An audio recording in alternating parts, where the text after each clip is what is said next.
Okay, we're talking about the front desk administration and the organization and operation of the front desk.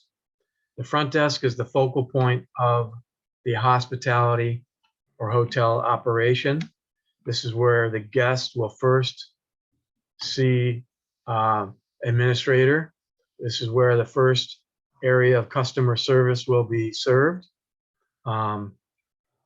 So luxury properties have many different venues today, how they greet the guest. There are specialty concierge stations and many high-end property. You can use your app to log into your room and to get your room key, and then just go to the kiosk and swipe and get logged into your room. But the customer service in the front desk and front desk administration is very important for guest recognition and guest services. So the hotel is broken into different divisions of administration, but the guest focal point is always the front desk. And if they have a problem, if they need customer service, they always resort back to the front desk or the concierge, which is part of the front desk. Okay. So managers manage and coordinate the operations through front desk administration. Executive management or an assistant general manager or a front desk executive are part of the executive management team, part of the strategy of creating and developing the budget based on the rooms division, which is a revenue area, maintenance, housekeeping, which are expense areas. We have to have the rooms cleaned and upkept. We have to have the rooms maintained. If there's plumbing issues, if there's issues in beds being replaced or furniture being replaced, this is where maintenance and engineering will get involved. The person that is on duty during operations is called the MOD, or the manager on duty. Most times the manager on duty is an executive team member. That could be the executive general manager, the assistant GM, the director of operations. It could be even executives in the food and beverage operations. There's always someone on staff called the manager on duty that the front desk administrator can report to or call in when there is an emergency or they need a decision made.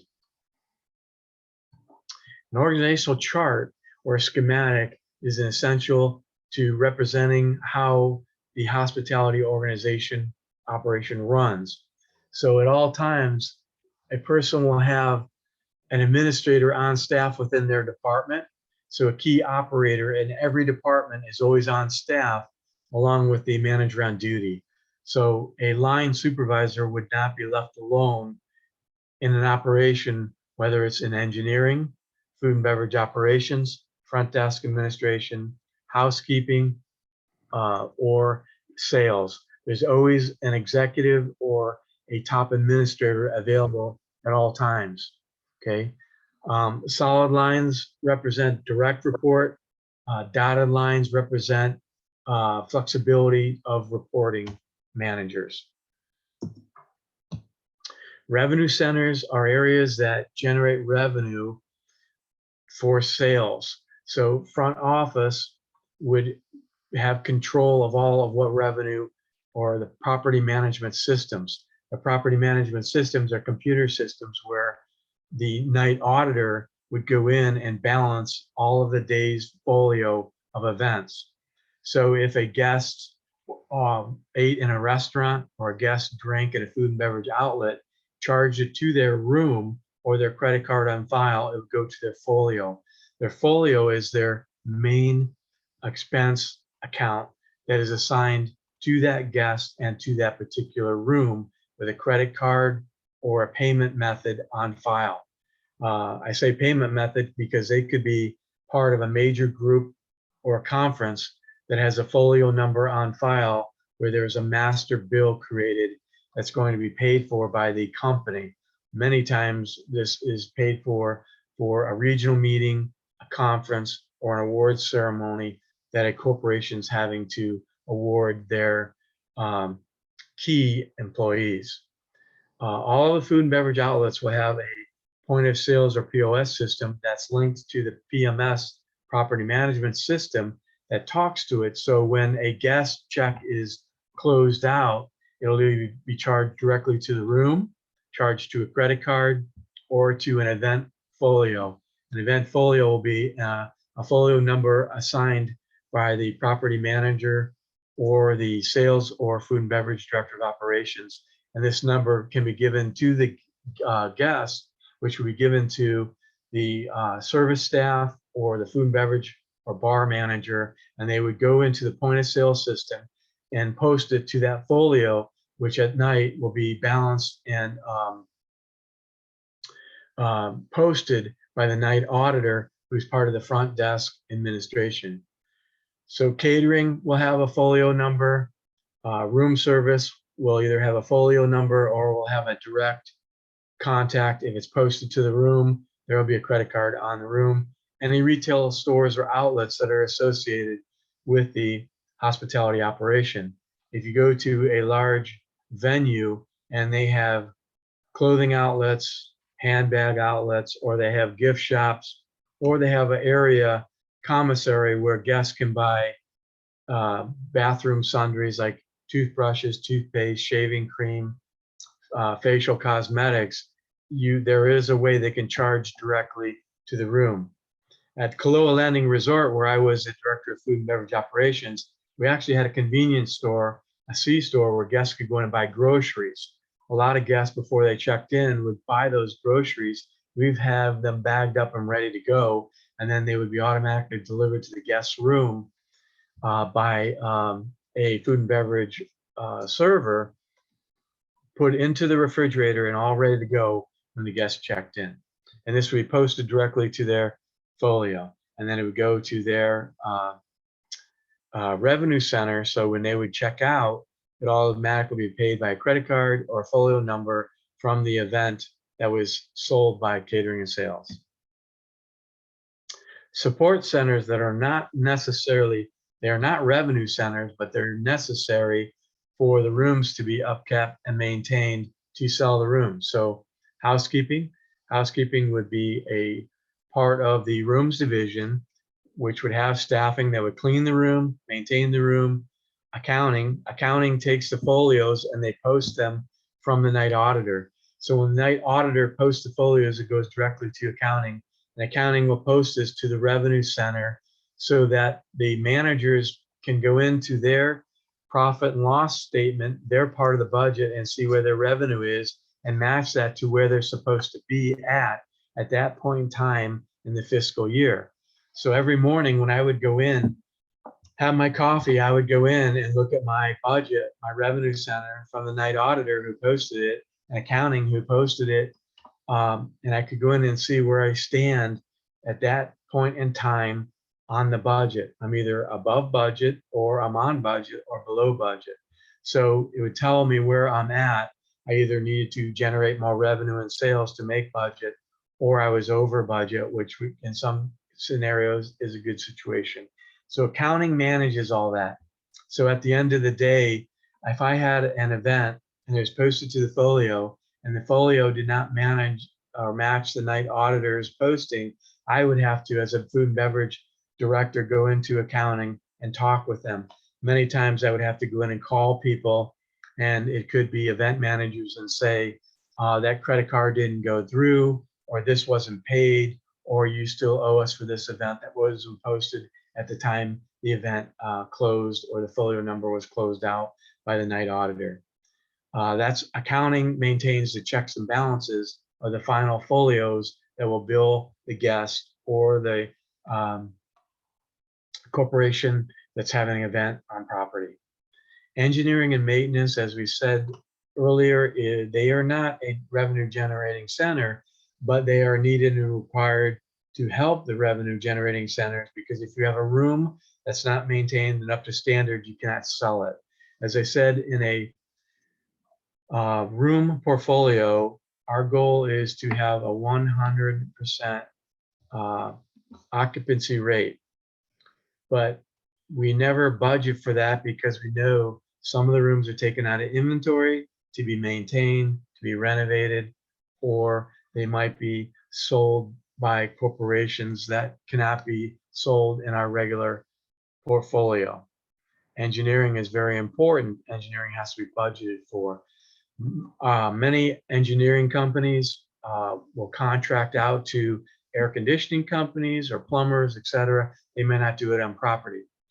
The resorts here in Palm Beach have their own engineering staffs. They'll hire their own plumbers, their own air conditioning and repair, because it's very expensive to have contracts off property. Many plumbers charge $150 an hour, and there's travel rates. As I gave you an example, in one of the lectures, we discussed how Kaloa Landing hired their own plumbers, engineers, carpenters, etc., because it would cost so much money to bring someone in from Oahu, the main island, or California. They would have to fly in, bring their equipment, stay overnight, which we would have to pay for their hourly rate of travel and their travel rate, which became very expensive. So most resorts in Palm Beach County, or even in your resorts in the Caribbean or Hawaii, hire certified electricians, plumbers, carpenters, AC, HVAC, heating and air conditioning, certified licensed engineers and maintenance people, because it's so expensive. So you keep them on staff and you pay them very well, because they will pay for themselves when you have AC units go down, or central air goes down, or you have plumbing breaks on property. Human resources management.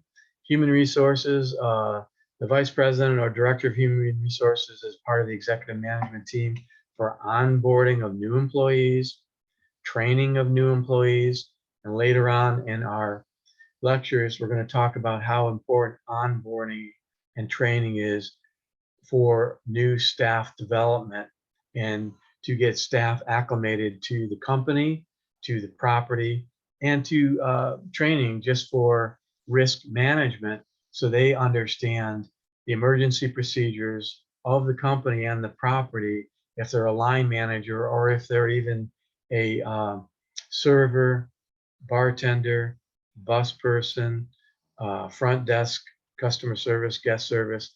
All of them need to know the operating procedures of that particular property they're working on. So these are all considered support centers. Okay, front office through the property management system will manage reservations. Today it's all computerized electronically. You can also do it today through apps. Marriott has their own app, Bonvoy, Hilton has their app, where you can actually go in as a guest, book your reservation, pay and reserve it with a credit card or payment method that you have on file. Okay, we have uniform service, we have bell attendants, concierge, valet parking. We also have our own transportation, especially here in Palm Beach County, Boca Raton, Miami, areas that have 5-star resorts have their own bus systems that go to the cruise ships, that also go to the airports, that will pick up guests, and it's a convenience for the guests, so they don't have to pay for an Uber or pay for a taxi, a cab, etc. And we already discussed the housekeeping. Okay, for front office staff is the first line contact with the guest. So it's very important that your front office people are trained in customer service and dealing with guest situation, especially in our current pandemic that we're in. A lot of people are short-tempered, and because of what we've gone through in the last 3 years. Okay, so guest registration, they're either registered directly at the front desk, or as we talked about, there are many management systems online that guests can check into the room. They don't need a swipe card. They can use their iPhone, their Android phone to log in. So a lot of these policies and procedures have changed throughout the last 5 years in modern times. So there's many different ways that the front end functions. Reservations is part of that. Many companies have call centers with 800 numbers that are not located on property. They could be located in a different country, which many of you have learned by calling in reservation centers that are located in foreign countries. Marriott and Hilton have them now, and you're speaking with someone about your membership through the Marriott or Hilton or Homewood Suites or whoever you deal with. Okay. Okay, telecommunications. Most people do not use the in-room phones anymore. We use our cell phones. When you log into or check into your hotel now, you walk directly in. There are services now where you can log in and it'll say the guest name. It'll say, welcome, Mr. Livingston, to Hilton Hotels. It'll actually have all of your streaming media already logged in. So when you come in, you can log into your own personal Netflix, Prime Video, Fire Stick, whatever. It's all logged in and ready to go. That's how hotels now are servicing guests through frequent travelers. Okay, so the first line of guests will see customer service, part of the front desk, bell attendants.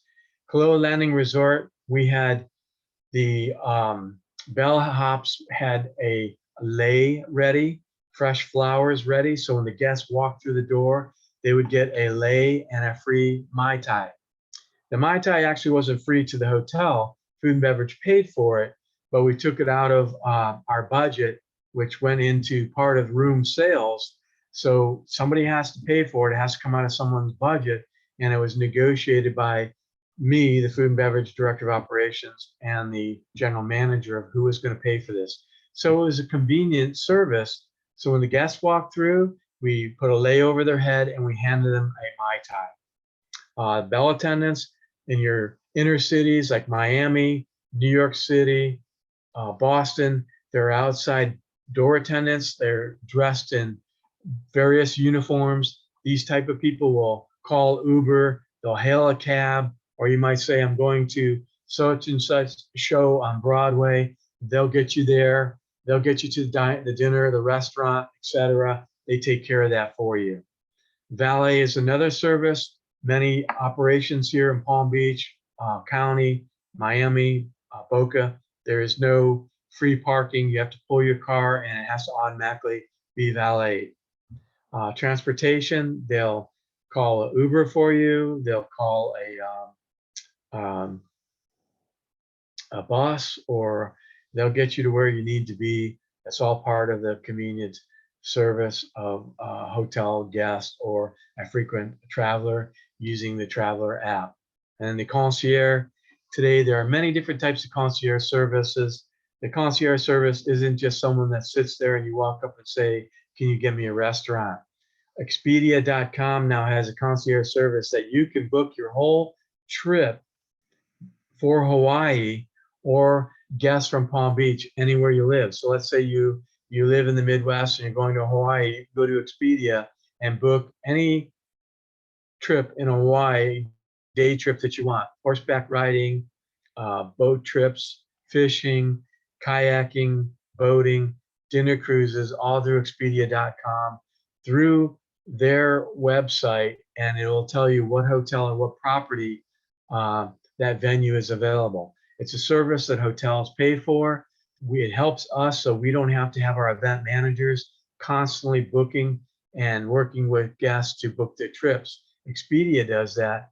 They get paid a certain percentage from the bottom line sales, and it helped me when I was booking luau and I had 3,000 guests that had to be booked. Every night throughout the week, they did it directly through Expedia, and it would tell me how many guests were there, who were the VIP guests, where they were seated. They actually even told me what type of dietary restrictions they had, and it was all set up through Expedia, and me being the director of food and beverage operations worked those details out with them. So they would work it out, and all I would print out was my list, and then at the end of the night, I would verify my payment schedule with Expedia to see if it all balanced. If it didn't, I would call the guest directly, or I would notify Expedia if they had to contact this particular group of 20 because their payment method didn't go through or they didn't show for the venue. And so that's part of a concierge service. It's called ExpediaConcierge.com, and most hotels use that. Okay, bell attendants have many different assignments. Door attendants, they all report to the front desk manager or front desk administration. Same with valet, transportation, concierge reports directly to the front desk, unless it's a contract that you have with Expedia or one of the valet companies or the concierge companies. And I work directly with them in food and beverage because we had a lot of venues. And also, we had special events. We had scuba diving, we had night cookouts, we had open barbecue fires where we did s'mores. We had many things that had to be booked through Expedia Valet, which helped me and my event planner to do that. Okay, we talked about housekeeping. Food and beverage, that's a separate lecture. I'm going to do it at a different time. Sales and marketing, that's a separate lecture. We're going to do it at a different time. Okay, accounting we discussed, engineering we discussed. Security, you have a whole separate course on security and security management, which is very important today. That course teaches you a lot about case studies and a lot of things that are happening today. Just recently, again, in Cancun, 2 Canadian tourists were killed. 1 was wounded in Mexico. These are some of the case studies that we discussed last quarter in security management. It's up to the hotel property to create a safe and secure environment for guests and security. Do you contract security out or do you hire your own security director? These are questions that have to be answered, and you discuss them a little bit more when you get into the security management and case studies in security. Human resource division. Some properties, the human resource is very large. You have human resources that help department heads with job descriptions and hiring staff. You have onboarding, people that strictly just do training and training sessions throughout the year. Some of the training sessions are customer service, some are safety and security, some of them are how to deal with employee personnel issues. So human resource department today have grown very large in managing teams and team strategies. One of the biggest issues today is the psychological health and well-being of your staff. So there are a lot of training sessions and a lot of things that are designed and implemented for that. Okay, when we talked about other divisions, under my division, I had many retail outlets that I managed.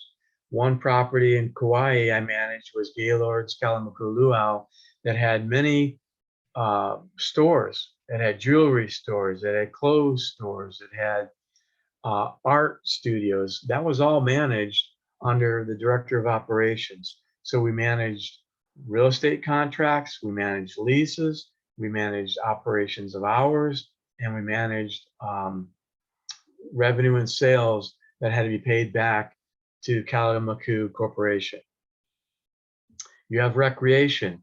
There are many recreation managers that are hired for large resorts, and what they do is they work with the guests on their travel. So if you come to Palm Beach, they work with all the venues that have deep sea fishing, parasailing, picnic outlets, boating and fishing. So there is one person that's just assigned to that recreation, and the same in Hawaii. Hawaii, we had many venues on property that we hosted at Kaloa Landing that we had direct sales and revenues that the recreation manager operated.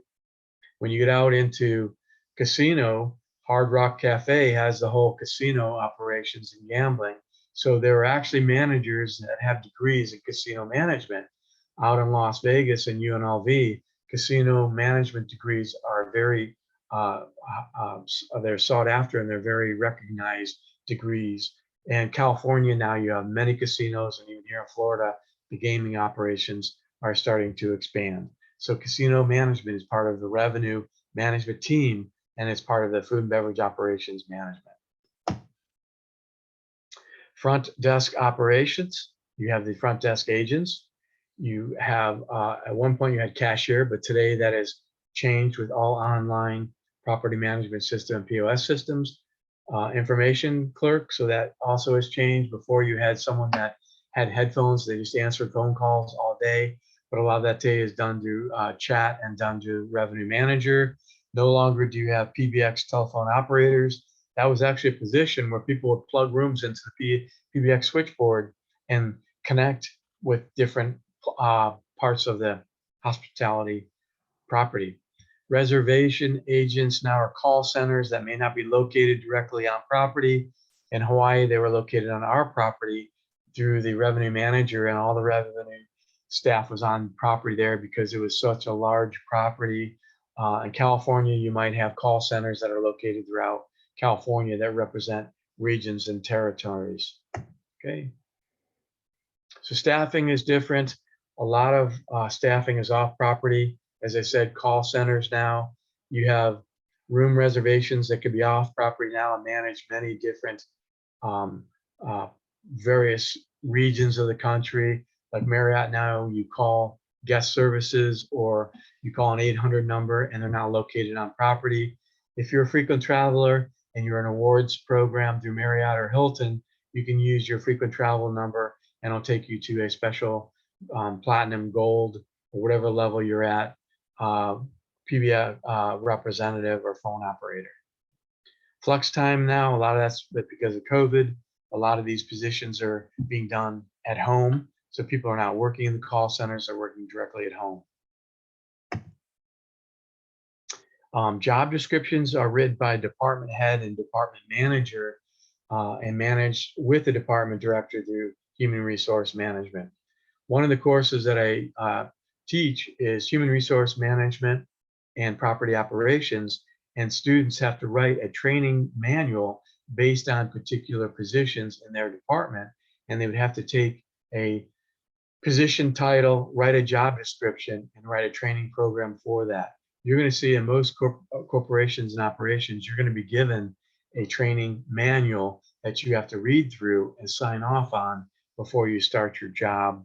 And a lot of this is developed through onboarding, through human resource management. Okay.